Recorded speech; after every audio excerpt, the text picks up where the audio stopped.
Oh, hey, what's up, guys? Welcome to another show of Hillside. Look, I got it right on the first try. I'm excited. I spent all night practicing that. Hillside, hillside, hillside, east to west. No, hillside. So anyway, hey, man, I hope you guys had a great week. I did. My wife has kind of been running around crazy. It's career fair week at the U of I for her and a lot of other different departments. So that means long nights, early mornings. But she just loves those kids like they're her own. Just enjoy getting to see her bless those kids with the employees that come in and the job opportunities and the smiles and just the excitement of the hope for the future. You know, when you see these kids, you know, they start their senior year or whatever, you know, they don't have a job and they're standing there and they're dressed to the hilt, looking nice, you know, deleting all the bad photos on Facebook. No, just kidding. Just kidding. But anyway, just, you know, unsure of the future, unsure if what they've done has been good enough. And to stand in front of an employer and hand over basically their whole life on a piece of paper, you know, and this guy or woman or whoever the recruiter is sitting here and looking at this piece of paper, and with that, and just within those few little lines, determines whether they're good enough to get an interview, whether they want to bring them back for an interview. And isn't that just much about life, you know? We hand people, or people demand sometimes that we hand them a piece of paper with a few scribblings on it of our life, and then they determine whether, you know, we're good enough to be, you know, just part of anything, you know, and it's just weird. So it's just exciting. So when they get that call and they go through the interview process and they realize, hey, these guys are serious, and they get a job, man, I was talking to my wife last night about it. I said, how much more joy do they have their senior year knowing when they're done they're going to have a job? You know what I mean? It's the stress is less. I mean, it's just phenomenal when they can get a hope for the future, and they can see the future that's laid out before them, and they can see at the end of this semester or at the end of this year, whenever I graduate, I got somebody out there that thinks I'm worthy. I got somebody out there that thinks I'm good enough to be part of their company. And that's exciting. And I just think if we could just come together as a community, as a world, and just help people to realize when they wake up every morning, there's somebody out there that thinks that they're good enough to be in their company. You know, that they're good enough to be, you know, in community and in companionship with somebody. You know, because a lot of people wake up and they just feel like they don't have anybody. You know, the world has become way too compartmentalized, way too judgmental, way too cynical, you know, way too brush offish. Yes, that's a word. It is here on Hillside. So brush offish is a word. We're going to use that. Write it down. So, you know, and it's just sad because I just see it like on so many faces of the young kids, you know. They just wake up and it's like, man, here we go again. I'm going to go to school. Nobody's going to talk to me. Nobody's going to hang out with me. I'm going to feel lonely. I'm going to feel avoided. But if somebody could just come up to them and say, you know what? Let's be friends. Come over here and join us. Hang out with us. I'm telling you, that moment releases so much stress, and it also releases just so much energy into the room, you know. Jesus in the Old Testament or in the New Testament, he actually talked about this, where he said that there's no difference between a Jew and a Gentile, you know, circumcised, uncircumcised. That's for another show. We'll have to do that a little later. But he was just basically saying that when we look at each other, there should be no differences between us. We should all be the human race, you know. We should all be, man, just excited to be with each other, just excited to love each other, you know. So many times, you know, I think we just tend to try to drive each other away, and we just miss so much. we just miss so much of life. Life becomes this little, day full of unraveled strings, instead of these strings that were meant to tie the day together, it becomes unraveled because we just, I heard a really good a story once. Actually wasn't a story, but it was a post. And it says, if you had $86,400 in the bank, and somebody took $10 out without asking, what would you do? Would you be upset? Would you be mad? Or would you just go on? I mean, physically, like if somebody just took $10 out of your bank account, would that annoy you? Would that drive you crazy to the point where you couldn't do anything else until you got that $10 back? And then it goes on to say, well, we have 84,600 seconds in a day. And sometimes, we let somebody's 10 seconds of negativity in our life affect the rest of the account. We're shut down the rest of the day now. We're mad, we're upset. We got to figure out what's going on. Can't focus on anything else. And then it's 9 o'clock at night and you're looking back and going, oh my gosh, this day is just, where'd it go? What did I do? What did I accomplish? Does anger really accomplish anything? I mean, yes, there is a time to be angry about things, and there is a time to stand up and say enough is enough. But for the frivolous stuff in life, for the 10 seconds of negativity, is that really worth wasting all the other seconds to get even with 10 seconds? To get 10 seconds back? I mean, we just got to, just stay positive and just enjoy life with each other and realize there's going to be moments. There's going to be times because life is so short. I recently wrote an article that I'd like to share with you a little bit. I'm going to try to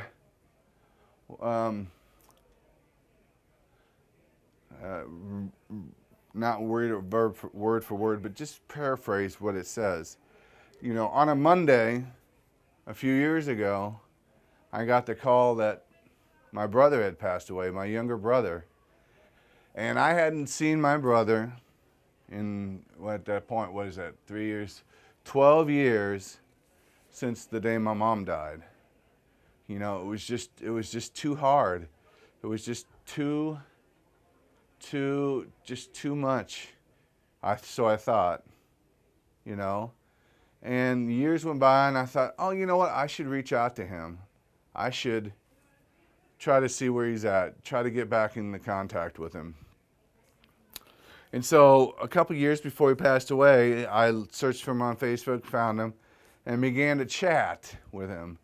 And come to find out he's had a few kids and he lives in Indiana and, things are going great. And we always talked about, hey, we should get together at the Beef House. We should go hang out. We should do this. But it always seemed like life got in the way. More importantly, the past seemed to get in the way. It was like we just couldn't let go of the hurts, those 10 seconds of negativity that has now affected 12 years. 12 years. 12 years I didn't get to see my brother. 12 years it was like as if we were dead already to each other. 12 years. He has kids that I've never met, and I always told myself, well, maybe next week I'll call him. Maybe next week I'll schedule something. Maybe next week I'll get together.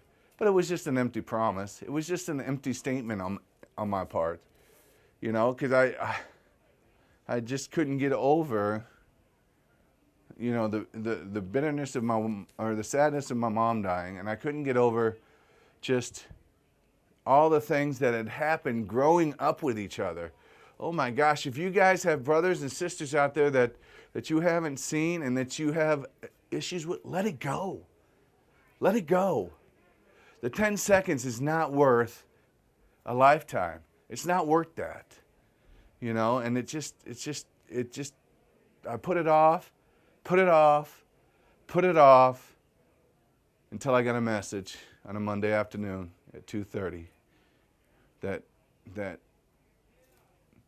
changed my life. I mean, It was the possibility of tomorrow had ended. My opportunity to squander another chance at rebuilding a relationship with my brother was over. It was done. No more could I post on his Facebook page about how great of a fish he caught. You know, no more empty promises of connection. There were no more any of that. Because I let a situation in the vast scheme of life that is 10 seconds in the vast scheme of life, you know, just stop the clock for all eternity. You know, I have no chance now. I have no chance to go back and say, I'm sorry for those 12 years. I'm sorry that we never reconnected. I'm sorry that I wasn't the brother, you know, the big brother that you needed. And I'm sorry for that. But we get so caught up in all this me, you know, and you, and we're gonna fight and we're gonna argue and we're just gonna have all of this going on. And tomorrow is not promised to anybody. Nobody. The next minute is not promised to anybody. And when we go through life and we go through relationships, thinking, oh, we have years to rectify this, life will come up and very rudely and abruptly let you know that that's not always the case. You know, when my mom passed away, I had taken her to the doctor. She was in remission from cancer, doing great. I took her to the doctor on my split, on my lunch break. I went to run an errand, one errand. I dropped her off at Covenant, that's what it was called then. I went back to Bloomington and Prospect, ran an errand, and by the time I had turned around and come back to State and Bradley, I had gotten a phone call from the nurse that said that my mom died suddenly. She had a coronary and she was gone. Gone. You know, and it was a tough time for me because, you know, there was stuff that had gone on that, you know, I said, I am not going to forgive you until you say you're sorry. And that was foolish of me. Foolish. I should forgive. We should forgive whether the sorry comes or not. We should always forgive. Because you just never know when that moment's going to come. And when it comes, there's no going back. There's no undoing it. I don't care what you believe in what happens after this life. We can all agree that death is final. That it's final. That there's no coming back from that. You know, and then there's no coming back from that bitterness and that regret, because now it's compounded with anger and sadness, because now the situation is not resolved, but it is resolved. And so it was a heartbreaking moment for me, and I just realized that, and I wish I would have been able to take that moment and say, you know what, I'm not going to let this happen again. But unfortunately, because of my stubbornness and because of my ego and because of if he wants to meet, he can apologize. You know, it was all about me. And at the end of the day, on that Monday afternoon, it was just me. I was standing there alone. I didn't have a chance to say goodbye to my brother. I didn't have a chance to, you know, just wish him well. You know, it was over. You know, and I hung up the phone and talked to my wife, and I said, you know what, that will never happen again. That will never happen again. I will not be separated from the ones I love, and I will not be separated from the chance of trying to help other people. That's not going to be me anymore. Because, like I said, once it's over, it's over. You know, and you know, that's why we got to love each other. That's why we got to care about each other. You know, that's why we got to build each other up and let them know every day, man, you know what, today, no matter how long today lasts, if today lasts from morning to night, there's going to be somebody that's looking out for you, that's praying for you, that's caring about you, that's thinking about you. and just make connections. Just make heartfelt, sincere connections with people, because, like I said, you just never know when life is going to be gone. When life is going to be over. And it's just, life is way too short, and life is way too whatever to take for granted. We can't waste life by refusing to live with each other. And it's just I hope that reached out to somebody. I hope somebody can get some hope through that, and reach out this weekend and just say, I'm sorry. You know what? Let's just forgive, and let's try to start a new path, a new journey together. It's like going through the woods. You get going in the woods and you start walking down this path, and all of a sudden it starts to get shrubbery. I think that's the word, shrubbery. And then it starts to get thicker and thicker and thicker. And all of a sudden you're at a dead still. You're at a dead stop. You got two choices. You can go back, or you can try to find a way around it and continue forward. And sometimes in our lives, the shrubbery in our life are moments that have weighed us down, moments that have, kept us from finding a way around that shrubbery, and to keep walking into the forest. Because, the Israelites walked for 40 years in the wilderness. 40 years. And sometimes some of us spend that much time, or if not longer, in the wilderness of anger and hatred, and man, and then you wake up and you're 60 years old, 70 years old, looking back at your life and going, man, that wasn't worth it. Because now life is winding down, and man, what I want to look back on my life and look at all the meaningful relationships that I had. I want to look back and think about all the Arlicks and Jodys and Chris's, and my wife and my children and my grandchildren, and Jason's, and all the people that I've known in my life. I want to be able to look back on those meaningful relationships and smile. I don't want to look back on my life and say, man, why did I spend so much time not loving somebody? Why did I spend so much time not wanting to be with somebody? Why did I spend so much time judging somebody? Why did I spend so much time not living life?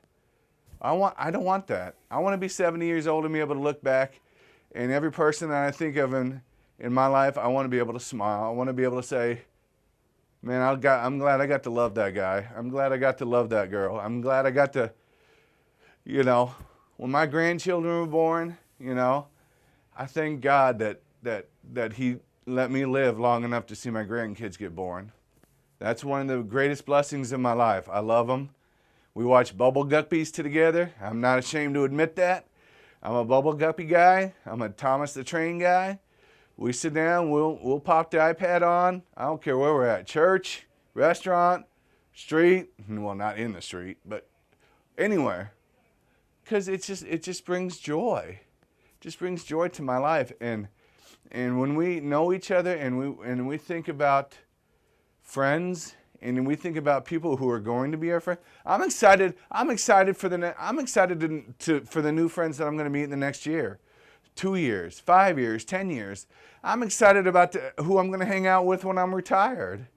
I'm excited about that coffee group I'm going to have, because I like to drink coffee and I like to chat. So that's going to go great for me in retirement.